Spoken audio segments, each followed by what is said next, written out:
Hello guys, welcome back to new video. Guys, सबसे पहले बता दूं कि मेरा नाम राजेंद्र कुमार है। मैं खुद एक आईजे जीटीएस बीपीएम में सिलेक्टेड हूं। तो जो भी आप लोगों को इन्फॉर्मेशन दूंगा बिल्कुल ऑथेंटिक होने वाली है। गाइस, सबसे पहले तो मैं सॉरी बोलना चाहूंगा क्योंकि मैं जो है पिछले 3-4 दिन से वीडियो अपलोड नहीं कर पाया हूं। केवल ब्लॉग्स की वीडियो आप लोगों को देखने को मिली है क्योंकि मेरा जो है एग्जाम लगा हुआ था आधार कार्ड वाला, तो वो एग्जाम मेरा भी हो चुका है। उसके बाद जो है एग्जाम देने गए थे, उसके बाद उधर जो है हम लोग थोड़ा सा घूमने वगैरह चले गए 2-3 दिन। इसी कारण से आप लोगों को जो है वीडियो नहीं देखने को मिली है। तो भाई देखिए, जीडीएस की नौकरी भाई आप कर रहे हो साथ साथ, लेकिन साथ साथ इंजॉय भी करते रहिए लाइफ में, क्योंकि ये जो टाइम चल रहा है ना भाई, ये इंजॉय का टाइम है। 20, 21, 22 साल की उम्र में अगर आप लोग इंजॉय नहीं कर पाओगे, घूम नहीं पाओगे, या फिर और जो भी आपके सपने हैं अगर वो भी नहीं कर पाओगे, तो भाई कुछ भी नहीं कर सकते जिंदगी में। क्योंकि जीडीएस की लाइफ भाई कैसी होती है वो तो आपको पता ही है। इसीलिए थोड़ा आप लोग भी इंजॉय किया कीजिए और मस्ती किया कीजिए। मस्ती के साथ आप लोग इस जॉब को करिएगा, तब आपको जो है ज़्यादा परेशानी झेलने को नहीं मिलेगी। तो इस वीडियो में सबसे पहले हम लोग बात करेंगे कि जो सभी जीडीएस को जो है, सबसे पहले तो खुशखबरी ये है कि 4% जो डीए है वो जो फिर से इंक्रीमेंट के लिए जो है आदेश आ गया है जनवरी 2024 से। जैसा कि आपको पहले से ही पता होगा कि जनवरी 2024 में जो है 4% डीए फिर से बढ़ने को जो है था।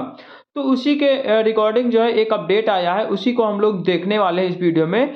अब जो है जीडीएस की सैलरी कितनी बढ़ेगी, डीए जो है यानी कि महंगाई भत्ता, डियरेंस अलाउंस जिसे हम लोग कहते हैं, वो जो है 50% हो जाएगा। 50% होने पर जो है जीडीएस की सैलरी कितनी हो जाएगी, एक बीपीएम की सैलरी कितनी होगी, एबीपीएम की कितनी होगी, डाक सेवक की कितनी होगी, तो प्रॉपर हम लोग देखने वाले हैं। और ये जो इंक्रीमेंट है डीए का, महंगाई भत्ता जो 4% है, ये जो है कब तक लागू हो जाएगा और जीडीएस की सैलरी कब तक जो है बढ़ जाएगी, तो पूरा हम लोग डिस्कस करने वाले हैं। आप लोग वीडियो के अंत तक जरूर बने रहना। अगर मेरे इस चैनल को अभी तक सब्सक्राइब नहीं किया हुआ है तो प्लीज चैनल को सब्सक्राइब जरूर कर लेना, क्योंकि इस चैनल पे आप लोगों को जीडीएस से रिलेटेड पल पल के और ऑथेंटिक अपडेट मिलती रहती हैं। तो चलिए सीधे वीडियो को हम लोग शुरू करते हैं। तो गाइज, यहाँ पे आप लोग देख सकते हो, ये जो है पेपर का कट मैंने लगा दिया है, यहाँ पे आप लोग खुद ही पढ़ सकते हो। ये जो है कर्मचारियों के डीए में 4% बढ़ोतरी की तैयारी फिर से की गई। यानी कि जो सेंट्रल गवर्नमेंट के यहाँ पे देख लेना। सबसे पहले यहाँ पे सेंट्रल गवर्नमेंट के लिए है, क्योंकि सबसे पहले जो होता है वो जो सेंट्रल गवर्नमेंट में ही होता है। तो जितने भी सेंट्रल गवर्नमेंट एम्प्लॉय है, उसके बाद जो है स्टेट गवर्नमेंट में बाद में लागू होता है, पहले सेंट्रल गवर्नमेंट में लागू होता है। तो जितने भी सेंट्रल गवर्नमेंट के एम्प्लॉय हैं उन सब के लिए जो है खुशखबरी ये है कि 4% डीए बढ़ाने को लेकर फिर से यहाँ पे जो है आसार देखने को मिल रहे हैं। महंगाई भत्ता व महंगाई राहत जनवरी से लागू होने के आसार। यहाँ पे देख लीजिए कि केंद्र एवं राज्य सरकार के कर्मचारी जनवरी 2024 से महंगाई भत्ता, डीए और पेंशनर महंगाई राहत डीआर में 4% वृद्धि के लिए तैयार रहे। विशेषज्ञों ने उपयोगिता मूल्य सूचकांक के आधार पर इस बढ़ोतरी का आकलन किया है। डीए और डीआर में 4% की बढ़ोतरी के पूरे आसार हैं। वर्षों से डीए वृद्धि का सटीक आकलन कर रहे एजी ब्रदरहुड के पूर्व अध्यक्ष हरिशंकर तिवारी एवं पूर्व स्टॉक एनालिस्ट अनुराग सिंह के अनुसार जनवरी 2024 में डीए के 4% फीसदी की पूरी संभावनाएं हैं।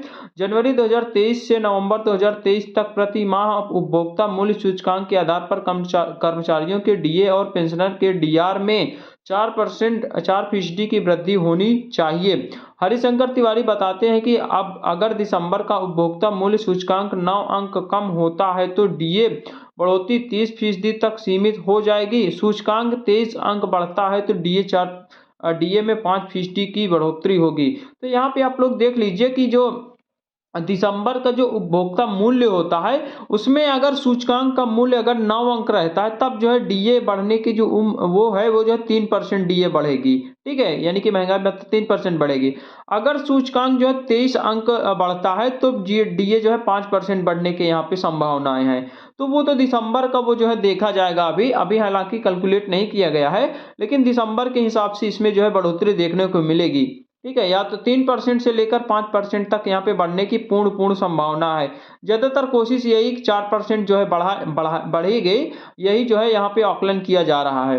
लेकिन एक माह में सूचकांक में इतनी कमी या वृद्धि संभव नहीं है और पूर्व में ऐसा कभी भी नहीं हुआ है कि ऐसे में 4% डीए बढ़ोतरी की प्रबल संभावना है। यानी कि जो संभावनाएं यहाँ पे देखने को मिल रही हैं वो जो 4% डीए बढ़ने के लिए यहाँ पे देखने को मिल रही है, क्योंकि दिसंबर का आंकड़ा यहाँ पे देखा जाता है तो उसी के अनुसार जो है यहाँ पे डीए को बढ़ाया जाता है। इस बढ़ोतरी में केंद्र सरकार के तकरीबन 50 लाख कर्मचारियों, 65 लाख पेंशनरों, उत्तर प्रदेश सहित अन्य राज्यों के कर्मचारी एवं पेंशनरों को भी लाभ मिलेगा। हालांकि इसका भुगतान अप्रैल 2024 से पहले होने की उम्मीद है, लेकिन यह जनवरी 2024 से ही देय होगा। कहने का मतलब ये है कि जो ये डीए बढ़ने का जो यहाँ पे आशा की जा रही है वो जो है अप्रैल की सैलरी में लगने पे, मतलब अप्रैल की सैलरी तक जो है लग जाएगा पूरा पूरा। हालांकि जनवरी से ही बढ़ जाएगा, जनवरी से यहाँ पे काउंट हो जाएगा, जनवरी से यहाँ पे बढ़ जाएगा, काउंट हो जाएगा, लेकिन मिलेगा आपको अप्रैल में, मार्च अप्रैल के आसपास यहाँ पे आप लोगों को पूरा डीए मिल जाएगा। जितना भी पीछे का, पिछले जो मतलब पीछे जितने भी मंथ का बचा होगा वो सब जो है एरियर के रूप में आप लोगों को मार्च अप्रैल की सैलरी में पूरा का पूरा जोड़ के मिल जाएगा। यहाँ पे देख लीजिए कि इसका भुगतान अप्रैल 2024 से पहले होने की उम्मीद है, लेकिन जनवरी 2024 से ही देय होगा। यानी कर्मचारियों को एरियर सहित डीए वृद्धि का लाभ मिलेगा। उदाहरण के तौर पर अगर अप्रैल माह के वेतन के साथ भुगतान शुरू होता है तो जनवरी, फरवरी, मार्च का एरियर मिलेगा। वही चीज बता रहा हूँ कि मान लो अगर अप्रैल से ये जो है डीए जो है फाइनली जो है आपकी इंक्रीमेंट लग जाएगा, लेकिन आपका जो है जनवरी से जोड़ा जाएगा। यानी कि जनवरी, फरवरी, मार्च, अप्रैल, ये चारों महीने का डीए जोड़ के पूरा का पूरा डीए जो है यहाँ पे अप्रैल में आपको मिल जाएगा। हालांकि और पहले मिल सकता है, मार्च के आसपास आप लोगों को मिल जाए। सभी लोगों को, जितने भी सेंट्रल गवर्नमेंट और स्टेट गवर्नमेंट कर्मचारी हैं, सभी लोगों को जो है मार्च या अप्रैल की सैलरी में डीए 4% बढ़ के मिल जाएगा। यानी कि अभी तक जो डीए था वो जो 46% था, अब जो है 50% हो जाएगा, क्योंकि 4% का यहाँ पे आशा की जा रही है तो लगभग 50% यहाँ पे पूरा पूरा हो जाएगा।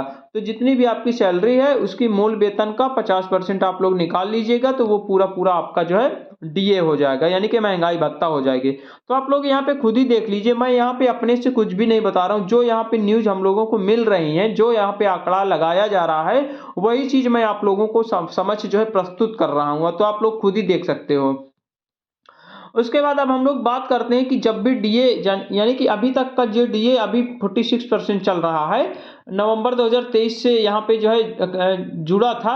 हालांकि जुलाई से ही जुड़ा था, लेकिन नवंबर 2023 की सैलरी में यहाँ पे मिला हुआ था, पिछला जो है एरियर के रूप में मिल गया था। तो इस समय जो डीए, वर्तमान डीए है वो जो 46% है, तो इसमें 4% की जब इंक्रीमेंट होगा तो ये 50% हो जाएगा। तो आपका मूल वेतन का 50% केवल और केवल डीए मिलेगा। उसके बाद आपकी जो सैलरी होगी, एक जीडीएस की जो सैलरी होगी वो जो है कितनी होगी, तो यहाँ पे देखना 4% डीए बढ़ेगा। जुलाई 2023 में जो डीए बढ़ा था 4%, पहले 42% था, उसके बाद 4% बढ़ के 46% हो गया। ये जो है नवंबर 2023 से जो है मिलने लगा था, प्रॉपर तरीके से नवंबर 2023 की सैलरी में आ गया था। अब जो जनवरी 2024 में जो डीए बढ़ेगा, 4% बढ़ेगा, तो यहाँ पे 50% हो जाएगा। 46 + 4 50% यहाँ पे डीए हो जाएगा। ठीक है, उसके बाद ये जो लागू होगा वो जो है मार्च 2024, मार्च या फिर अप्रैल की सैलरी में आपको जो है 100% ये जो है लागू होके मिलेगा, पूरा का पूरा आपको मिल जाएगा। उसके बाद जो है अगले जो डीए बढ़ने की हमारी संभावनाएं है, यानी कि जुलाई 2024 में। हालांकि आपको पता है कि हर 6 महीने में डीए तो बढ़ना तय है, हर 6 महीने में डीए बढ़ना तय है। अब आपके दिमाग में ये आ रहा होगा कि 50% डीए यहाँ पे हो जा रहा है, तो 50, हालांकि नियम यही कहता है कि जब भी 50% डीए हो जाए उसके बाद डीए बढ़ने का यहाँ पे नियम नहीं होता है। लेकिन इस बार क्या होगा क्या नहीं होगा उसके रिगार्डिंग अभी कोई भी अपडेट नहीं है, क्योंकि 50% जब डीए पूरा हो जाता है, महंगाई भत्ता पूरा हो जाता है, तो उसको जो है उसके बाद जो है यहाँ पे वेतन आयोग लगता है, यानी कि पे कमीशन लगता है। क्योंकि अभी आपको पता होगा कि 7वां पे कमीशन, 7वां वेतन आयोग चल रहा है। अब जो है 8वां वेतन आयोग का जो है काम यहाँ पे, मतलब 8वां वेतन आयोग लगना चाहिए, लेकिन अभी तक इसके रिगार्डिंग कोई भी अपडेट्स नहीं आया। लेकिन सुनने में ये आ रहा है कि 2024 में 8वां वेतन आयोग जरूर आएगा, 2024 में लगेगा, 2026 में लगेगा, क्योंकि 2 साल इसमें कमेटी गठन होगा, ये सब होगा, फाइनल होगा, उसके बाद फाइनली जो है 2026 में लागू हो जाएगा। लेकिन अभी इसके रिगार्डिंग कोई भी अपडेट नहीं है, ऑफिशियल अपडेट नहीं है, लेकिन यहाँ पे सूचनाएं मिल रही हैं। कि जो है 8वां वेतन आयोग जो है 2024 में जो है इसका गठन हो जाएगा। उसके बाद 2026 में लागू हो जाएगा, क्योंकि 50% डीए पूरा होने के बाद इसके बाद जो है डीए बढ़ने की यहाँ पे संभावना नहीं रहती है। उसके बाद जो है पे कमीशन लगता है। तो बाकी उससे रिलेटेड जो भी होगा, कोई भी अपडेट आएगी तो मैं आप लोगों को इन्फॉर्मेशन दे दूंगा। लेकिन अभी तक जो है जो भी अपडेट है कि 50% दिए जो है जनवरी 2024 में बढ़ के पूरा हो जाएगा। ये जो है मार्च अप्रैल की सैलरी में आपको जोड़ के मिल जाएगा। बाकी आगे जब बढ़ेगा, जुलाई में अगर बढ़ना होगा तो जुलाई में बढ़ेगा, 3 से 4% फिर बढ़ेगा तो 54-53% आपका डीए हो जाएगा। तो ऐसे ही अगर बढ़ता रहेगा तो ऐसे ही भाई 100% पहुंच जाएगा, तो जो आपका वेतन है उसके बराबर डीए हो जाएगा। तो ये जो है नियम नहीं कहता है। उसके बाद यहाँ पे जो जीडीएस की सैलरी होगी 50% जब डीए पूरा हो जाएगा, उसके बाद जो है जीडीएस की सैलरी कितना बनेगी, तो यहाँ पे ध्यान देना। कोई अगर एक एबीपीएम और एक बीपीएम और एबीपीएम या फिर डाक सेवक, सभी की सैलरी हम लोग देखेंगे। तो बीपीएम की सैलरी जो है जब 50% डीए हो जाएगा तो इसका बेसिक पे 12,000 होता है। उसके बाद डीए 50% 6,000 हो जाएगा। 12,000 का 50% निकालोगे तो 6,000। उसके बाद एक बीपीएम को ऑफिस के लिए मिलता है 250 या पर 500 रुपए। तो अगर 250 रुपए मिलेगा तो उसके हिसाब से आप लोग जोड़ लीजिएगा। अगर 500 रुपए मिलता है तो उसके हिसाब से आप लोग जोड़ लीजिएगा। तो 12×6 = 18,000 तो मोटा मोटा यही हो जाता है। उसके बाद 250 500 अगर जोड़ते हो तो 500 ये हो गया, 25 रुपए ये हो गया। तो 18,525 रुपए ये जो है आपकी सैलरी हो जाएगी। अगर 500 रुपए आपको ऑफिस का मिलता है तो, अगर 250 मिलता है तो इसमें 250 जोड़ दीजिए, यानी कि इसमें 250 घटा दीजिएगा।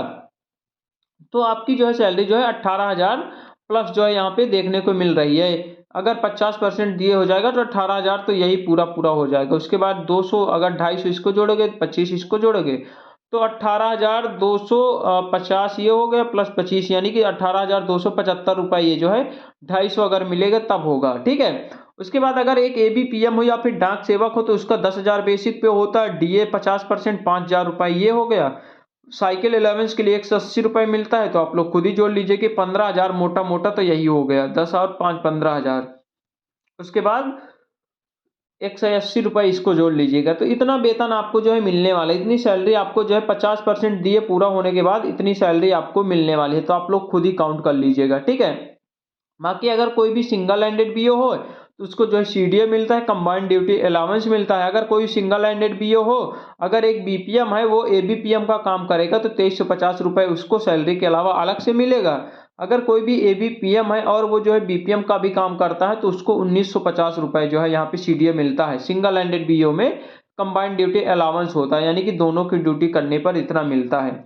तो आप लोग देख लीजिए कि एक बीपीएम की जो सैलरी है वो जो है 18,000 प्लस जो है हो जाएगी 2024 की स्टार्टिंग में।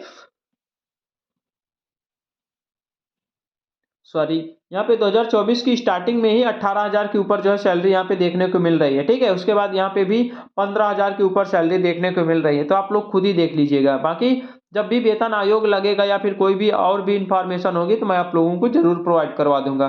तो यही कुछ इन्फॉर्मेशन थी, तो मैंने सोचा कि आप लोगों को इन्फॉर्म किया जाए, आप लोग भी इसके जो है इसकी जानकारी को रूबरू हो सकें। तो चलिए मिलते हैं एक नई वीडियो के साथ, तब तक के लिए बाय बाय, टेक केयर।